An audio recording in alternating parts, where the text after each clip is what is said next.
en tu conexión matinal a través de las pantallas de TVR. Fíjese que la entrevista que tenemos ahora afecta a la mayor parte de los chilenos. Tiene que ver con el tema de la salud, tiene que ver con el tema del acceso que tenemos a la salud, independiente de si usted tiene una situación económica A o situación económica B. Estamos para conversar de este tema con el doctor Sebastián Coda, que es vicepresidente de la Federación Médica de Chile.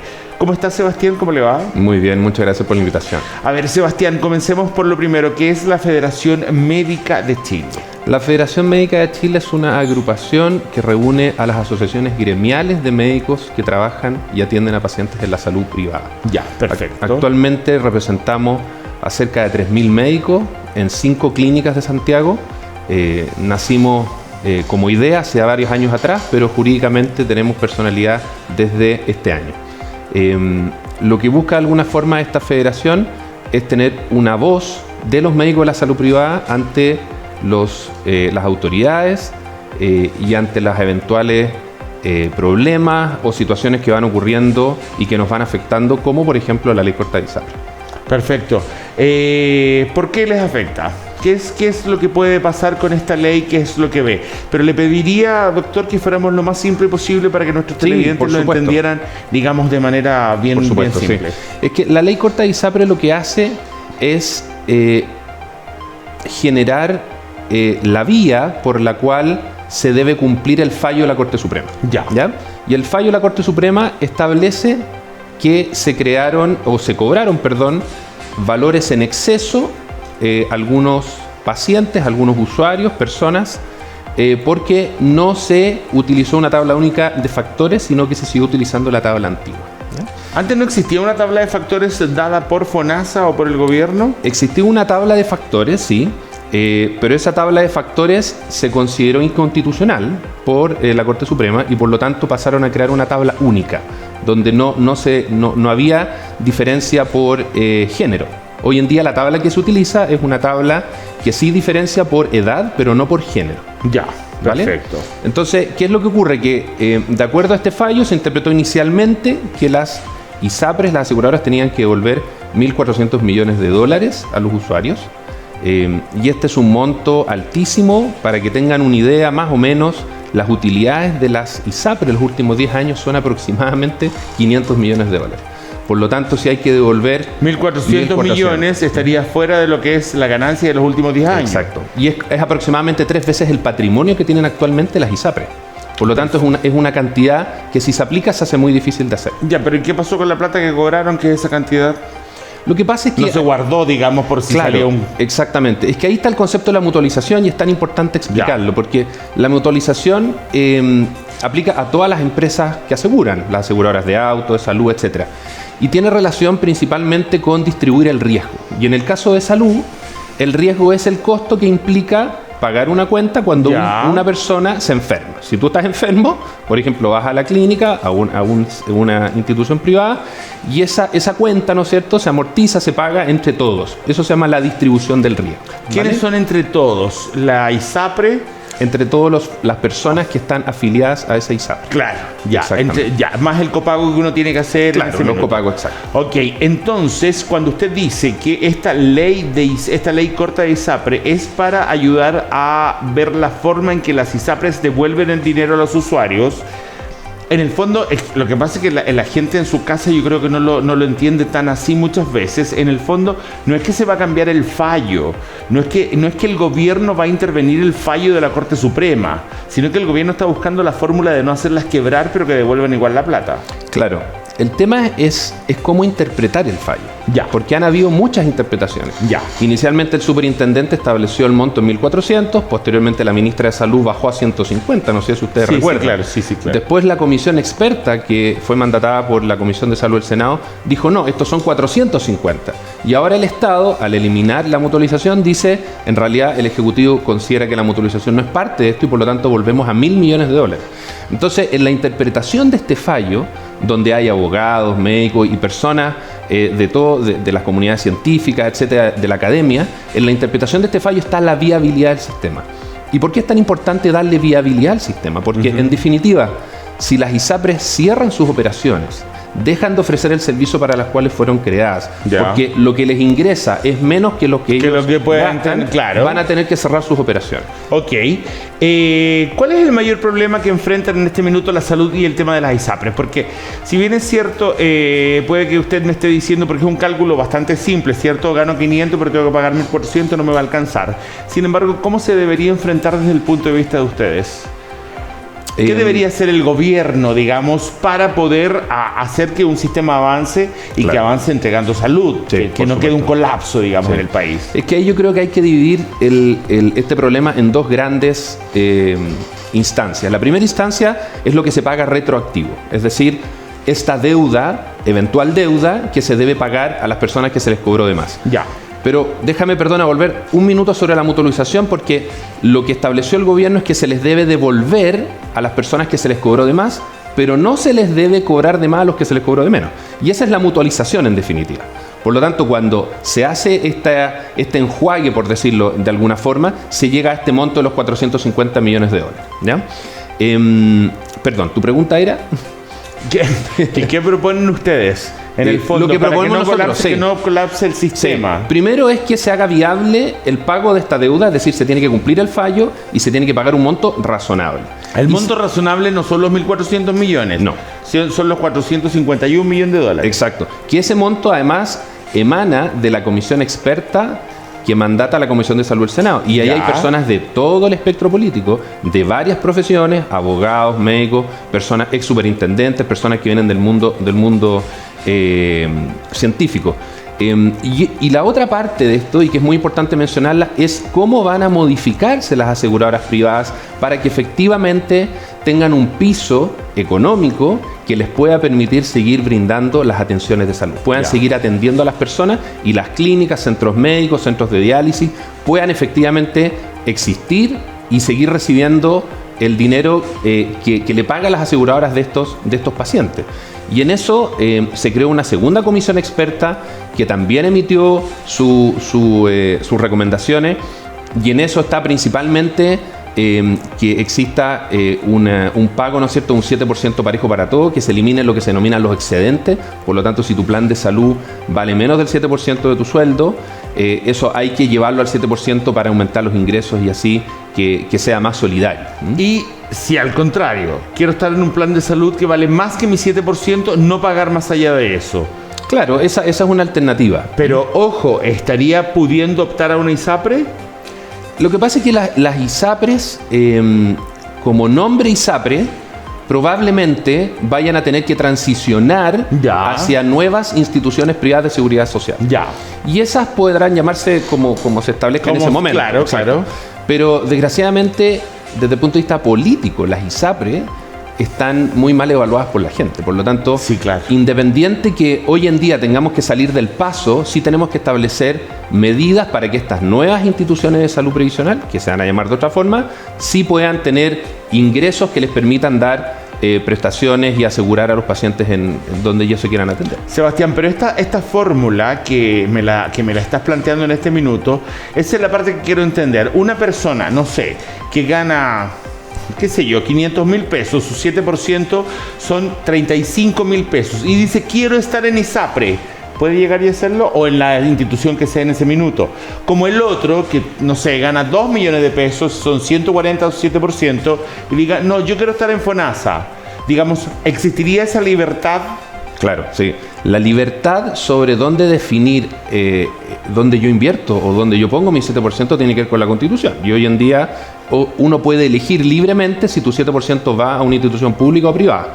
El tema es que si me alcanza para el plan que quiero. Claro, lo que pasa es que en ese sentido, FONASA, que es el público, ¿no es cierto?, está estratificado en niveles A, B, C y D. Claro. Y en el caso de las ISAPRE, los planes tienen un valor, y ese valor tiene que ver con las prestaciones de las cuales tú quieres atenderte.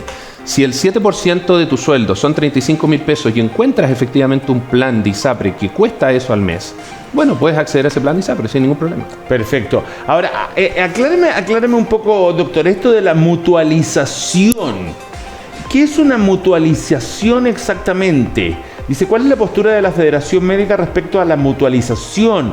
La mutualización es el principal punto que no hay consenso entre los técnicos y el gobierno a la hora de ver cómo aplicar el fallo de la Corte Suprema. ¿Qué sería la mutualización? Claro, eso es lo que te mencionaba antes, que las aseguradoras todas funcionan con este concepto, es decir, distribuyen el riesgo. Y el riesgo en salud es el costo que implica acceder al pago de una prestación. Por lo tanto, si un paciente, una persona, desgraciadamente tiene un problema de salud y tiene que acudir a un centro de salud y tiene que pagar una cuenta, esa cuenta en definitiva la está pagando el ISAPRE con lo que paga todo el pool. Exactamente. Sí. Al igual que si tú chocas tu auto y te tienen que devolver el valor del auto, ese valor la aseguradora te lo está devolviendo con los recursos que paga todo el resto.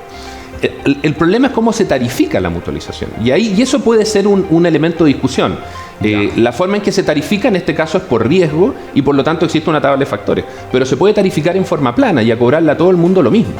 A los neonatos, a los de 2 años, a los de 60, a los de 50, por igual. Pero si uno establece la tabla que el mismo Ministerio de Salud, ¿no es cierto?, y Superintendencia ha creado, hoy en día ya no hay diferencias por género, pero sí hay diferencias por grupo de edad. Perfecto. ¿Qué es ahora esto de la comisión técnica que está utilizando el gobierno o que busca utilizar para definir esta situación? Bueno, la comisión técnica fue creada por la Comisión de Salud del Senado y buscaba darle una salida viable a este problema, que es lo que estamos comentando, donde pudiese ejecutarse el fallo, darle viabilidad al sistema y un tercer elemento muy importante que nosotros como federación siempre hemos abogado es que esto no signifique costo fiscal. Porque al día de hoy, si tú lees con detalle la propuesta de la comisión técnica y finalmente lo que devuelve de esa comisión técnica el Ejecutivo, el Gobierno, dice que si quiebran las ISAPRES van a pasar estos pacientes a FONASA manteniendo los mismos beneficios, con las mismas coberturas, en los mismos lugares donde se atienden, pero pagados por FONASA. Y eso significa una cantidad de dinero no menor que va a tener que salir de las arcas fiscales. Sí, claro, pero yo también entiendo que las personas van a tener que empezar a pagar su parte, la que le pagaban a la ISAPRE a FONASA. Claro, exactamente, pero eso probablemente va a ser un monto menor al valor del plan que pagaban el ISAPRE originalmente, porque FONASA cobre solamente el 7%. Para que tengas una idea, el promedio de los planes de ISAPRE hoy en día están en torno al 10% de los ingresos de las personas. O sea, a ver, para que aclaremos un poco, si llegasen a quebrar las ISAPRE, los afiliados, pongamos a alguien que paga 200.000, ¿verdad? Este afiliado, si quiebre ese ISAPRE, se va a poder pasar a FONASA. Así es como lo están planteando, se va a poder pasar a FONASA y ahí tener los mismos beneficios y atenderse con los mismos médicos y clínicas en los que estaba acostumbrado, pero va a pasar a pagar 70.000. Exacto. No va a seguir pagando los 200.000, va a pasar a pagar su 7%. Exacto. Y por lo tanto, esa diferencia que implica el uso de ese PAT lo va a tener que cubrir alguien. Y ese alguien hoy en día es el Estado. Exactamente, todo el resto. FONASA en este caso. Y otra cosa importante, hay 2 ISAPRES que hoy en día forman parte del pool de aseguradoras que son del Estado. Que una es ISAPRE Fundación y la otra es la ISAPRE y Salud. Ah, sí. Exactamente. Sí. Y esas ISAPRES, si quiebran, significa también un menoscabo a los fondos del Estado. Y por otro lado, ¿cómo sería de alguna manera si esto sucede? ¿Cómo sería si esto sucede de esta manera? ¿Habría que agrandar FONASA, ponerle otro nombre? ¿O FONASA está preparado para recibir a 3 millones más de personas? Sí, desgraciadamente no en un corto plazo. De hecho, se estima que actualmente hay 600.000 personas de las afiliadas a ISAPRE, que hoy en día son un poquito menos de 3 millones de personas, que están actualmente cursando una enfermedad o un tratamiento crónico.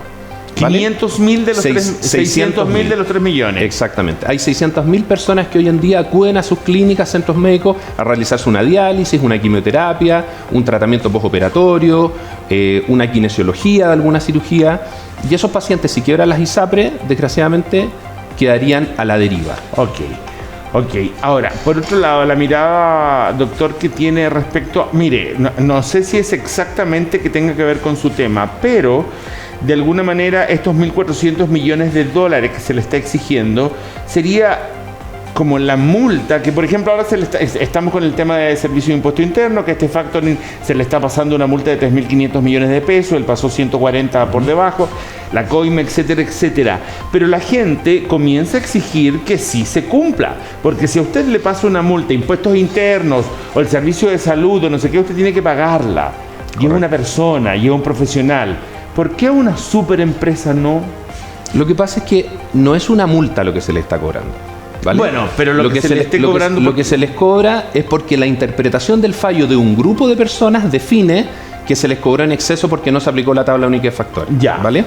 Y ese es el dinero, el monto. Es un fallo discutible. Absolutamente. Y en la interpretación está que hemos ido de los 1.400 millones a los 150 millones.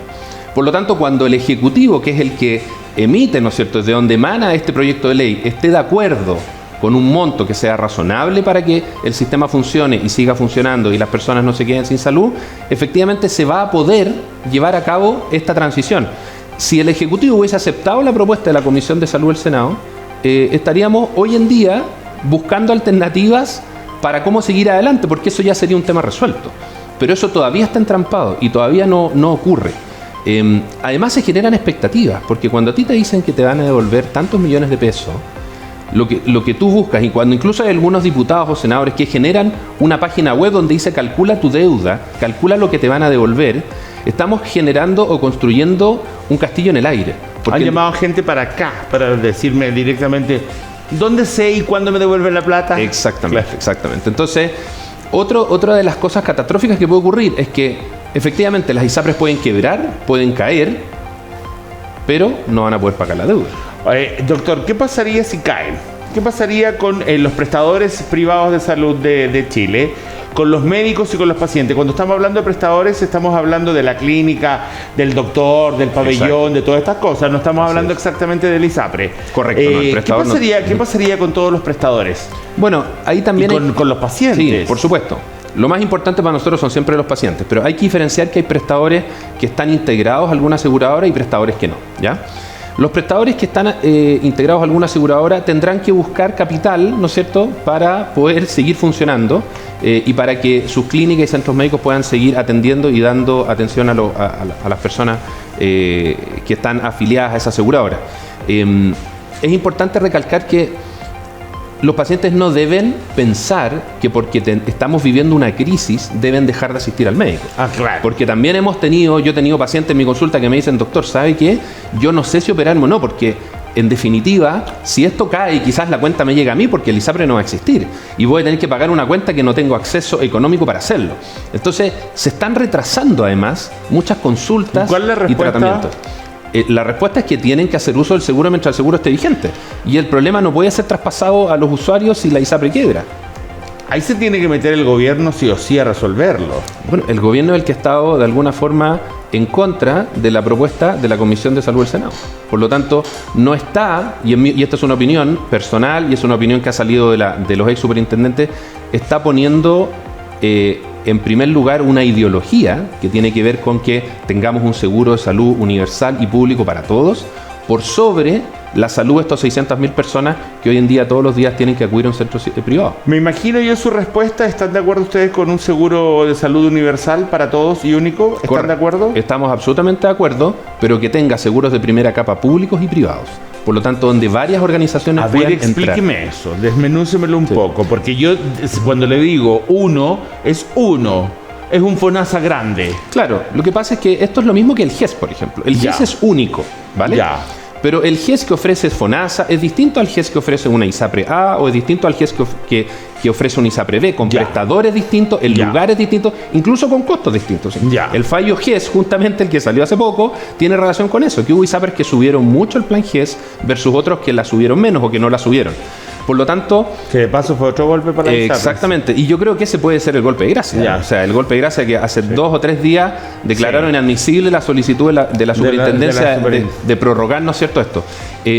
Por lo tanto, es un tema muy delicado y a nosotros nos tiene muy, muy complicado. Termíneme de explicar la diferencia.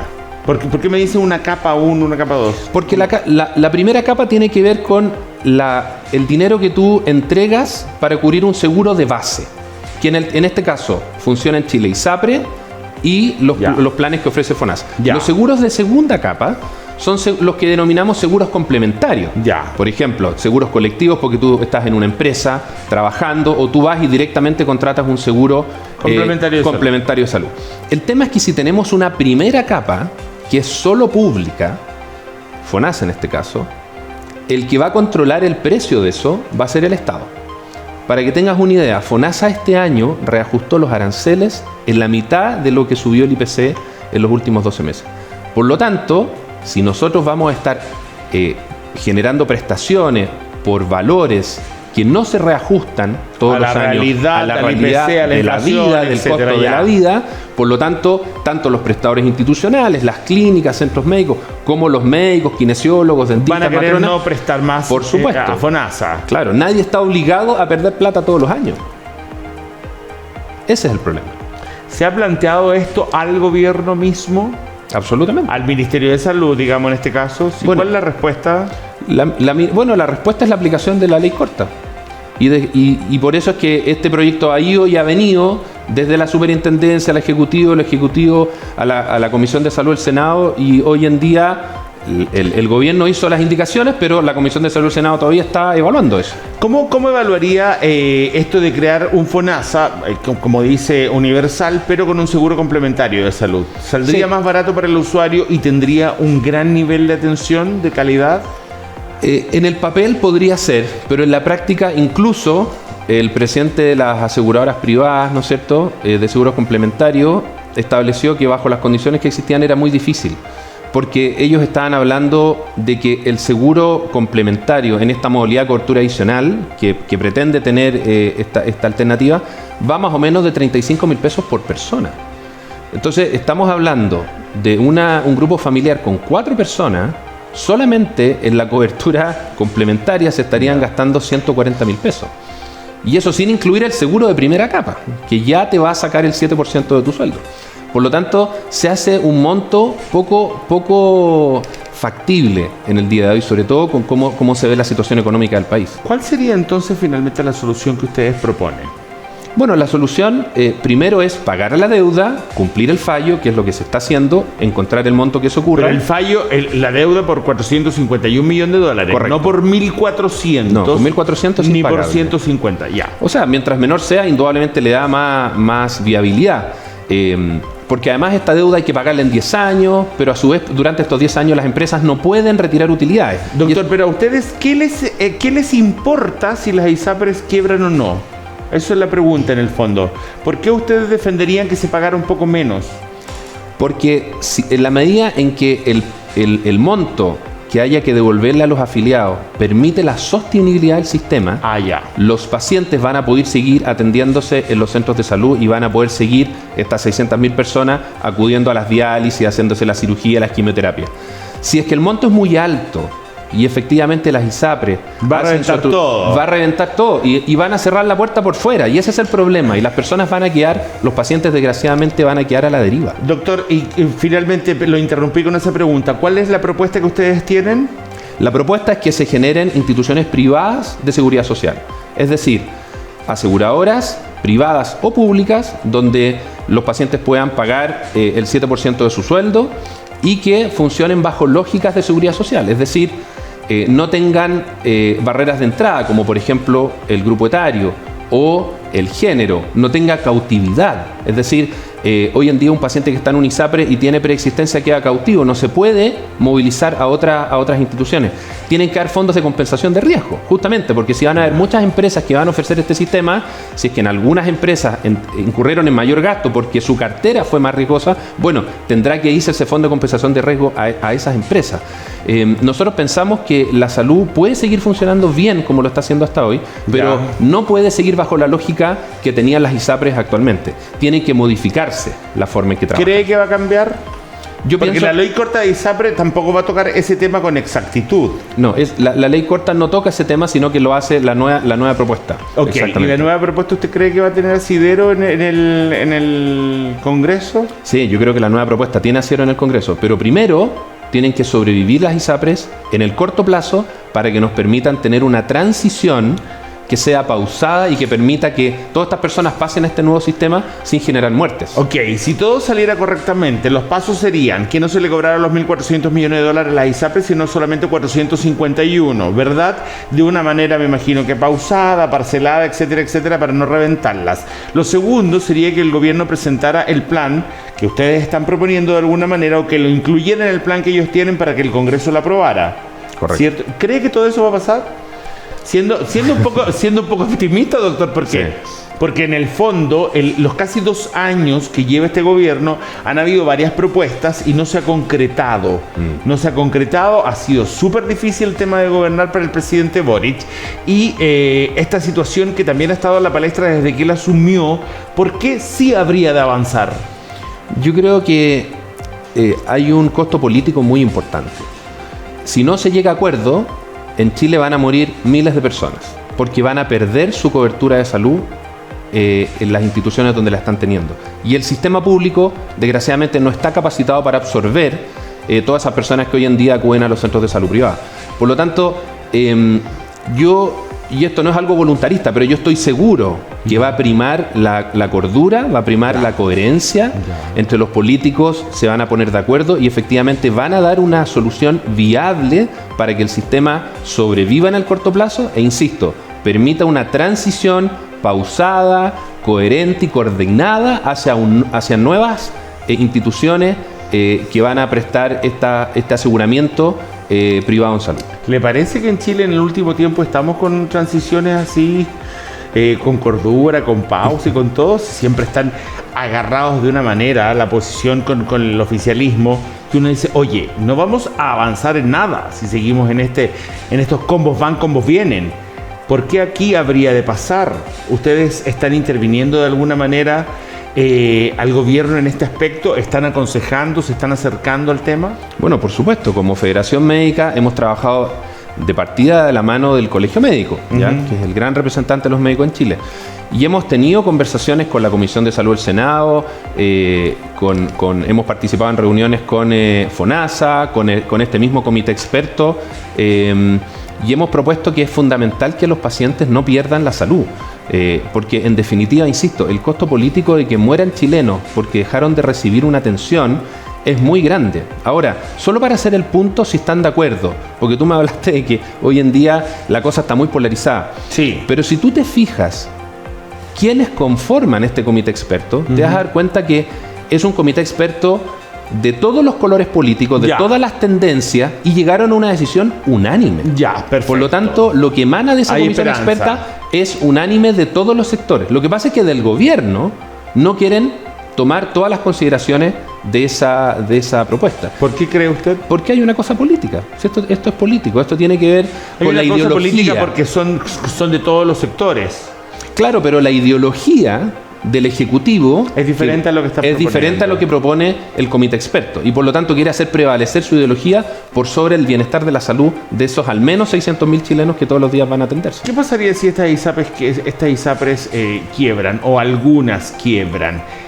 ¿Perderían primero sus afiliados o también los sentirían los de FONASA? Porque el sistema se les sobrecargaría a ellos. Claro, de partida pacientes de FONASA, digamos, que están en tratamientos igual que los de ISAPRES. Sí. Los pacientes al perder su seguro privado tendrían que irse a un seguro alternativo, que hoy en día lo único que existe es FONASA. Y por lo tanto, teniendo FONASA tendrían que buscar alternativas en prestadores privados, porque hay que recordar que muchos prestadores privados, muchas clínicas atienden en la modalidad libre elección por FONASA, pero un grupo importante va a pasar a la modalidad institucional, y la modalidad institucional significan los hospitales públicos, los consultorios que ya están colapsados y están con listas de espera y solamente van a ir a engrosar esas listas de espera, y por eso te digo, va a morir gente si no se llega a un acuerdo. Ok. Los doctores estarían, me imagino, dispuestos a hacer un esfuerzo de atender más rápido si entráramos en ese tema, de atender más gente, o esto no es posible. Tiene que ver con una capacidad instalada que ya existe en el sistema público en Chile. Si tú vas a cualquier policlínico, ¿no es cierto?, de la especialidad que sea en un hospital, tú te vas a dar cuenta que se atiende prácticamente cada 6 minutos, cada 8 minutos, cada 10 minutos. Por lo tanto, si tú sobrecargas aún más esos policlínicos, esos pabellones, lo más probable es que no den abasto. Y lo más curioso de todo es que probablemente el Estado en ese minuto va a empezar a comprarle servicios a los privados, que es lo mismo que hizo en la pandemia. Por lo tanto, volvemos sobre esto de la integración público-privada, que siempre ha funcionado. ¿Y existe la real opción de quiebra de la ISAPRE, de las ISAPRE? Es inminente, o sea, de acuerdo al... ¿Que es inminente, quiere decir que van a quebrar sí o sí? Es inminente... ¿O puede que haya una salvación?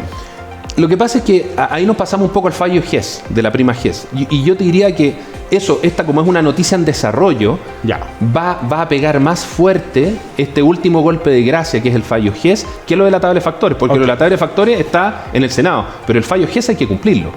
Y si es que ese fallo GES se cumple, de acuerdo a lo que estableció la Corte Suprema, los empleadores que pagan, ¿no es cierto?, el GES a todos sus trabajadores, a partir de enero baja el pago de esas previsiones y por lo tanto las ISAPRES van a disminuir en un 12% sus ingresos. Ok.